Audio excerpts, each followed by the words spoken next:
Yeah, I thought it was horrible. Why? It's pretty, I don't know how more descriptive I can get than horrible, because we had 19 turnovers. And we're 2 for 13 from the three-point line with good looks.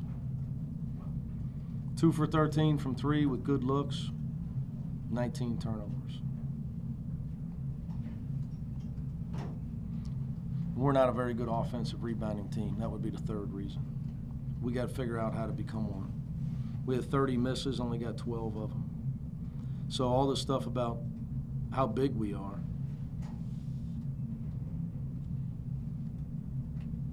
I don't see it. It's how big you play, it's not how big you are. We don't play very big. We're not real physical. We lack toughness in a lot of areas, but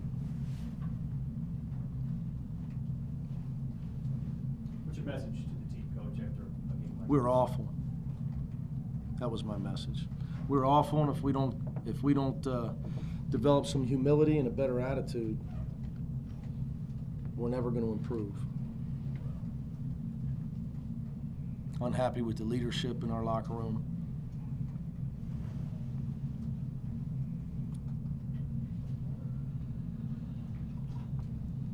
What do you mean by a better attitude? Players not taking correction well? Or? Well, the Cleveland Cavaliers have lost 4 in a row because nobody cares who's on their team.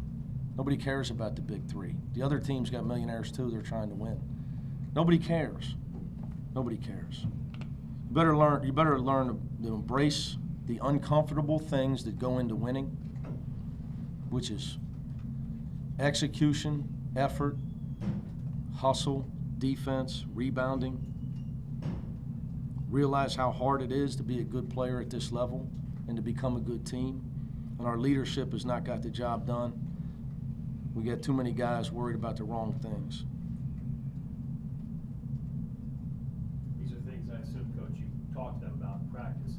I've been talking about them too every day since the summertime, because it was going to be a process. I don't care about our talent. You can have all the basketball talent in the world, but when you get into the Division I level, the other team practices.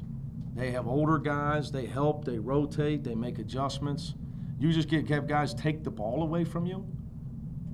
Now, how many times did that happen tonight? 3 to my recollection. Troy once, Shaq off a rebound, Quadri on a face-up. That's just 3 off the top of my head where the other team just takes the ball from us. So when I say we're not tough enough, I mean, this isn't a boxing match. You got to be tough enough to play well. You got to be tough enough to put the ball in the basket. You got to be tough enough to take care of the ball. You got to be tough enough to get fouled versus pressure. You got to be tough enough to go up in a one-on-one situation and not almost shoot an air ball. So, and we got to develop some toughness. And that needs to be the message from our returning players. Right now, we're full of excuses instead of answers.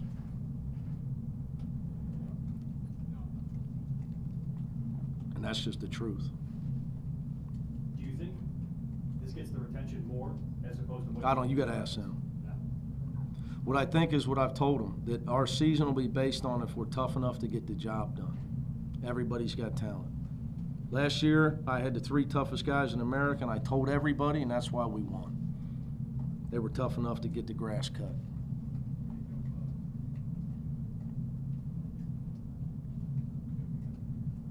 Not a whole lot of time to get on track with a really aggressive and talented North Carolina Central team coming 48 hours.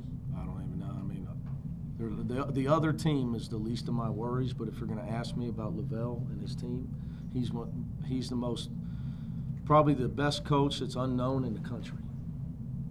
Lavelle Moe. So, did they win today? I haven't seen. Did you lot re-injure his finger? You got to, yeah. I don't want to comment on injuries. I don't have an answer for you, so I can't comment on Do you expect him to play? it. I don't know.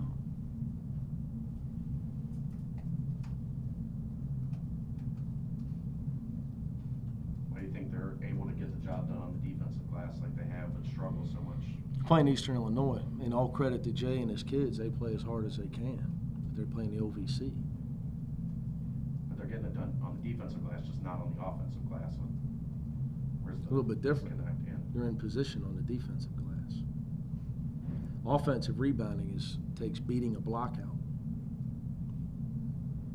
And then you can't get the ball taken from you when you actually get one. Talked the other night after Farad caused 24 points that you might have a different leading scorer every game. Tonight he doesn't make a field goal. Is that just kind of symptom of... He played bad.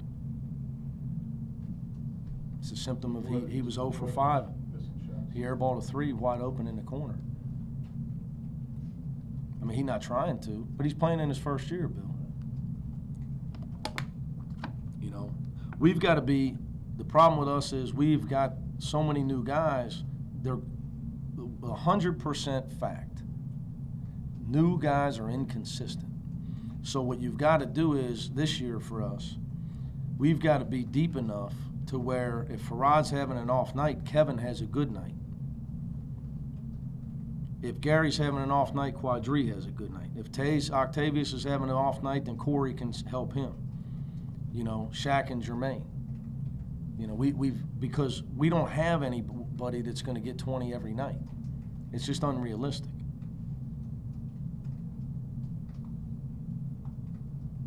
It's my 19th year in college. You know, first year players are inconsistent. They just are.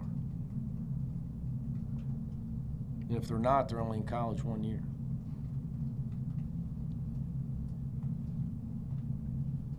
Anything else? Thanks, fellas. Sure, Coach had you guys in there for a little while. What was his message to you guys after the game?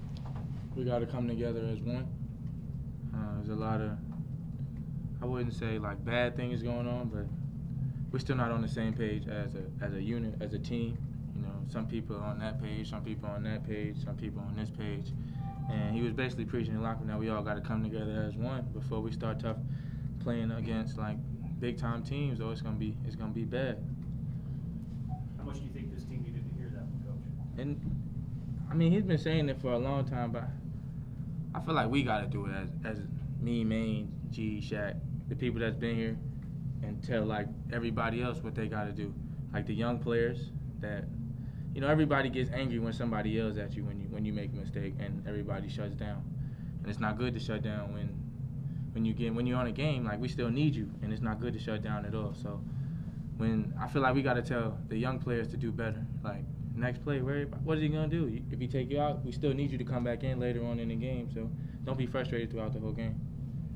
Jermaine, what do you think is wrong with your offense right now? I mean, Mick talked a lot about how good you were going to be offensively, but you haven't really shown it. Our lack of passing was hurting our offense, and we're not getting on the rhythm of dribbling the ball down lane and getting open shots. I feel like our passing is bad right now.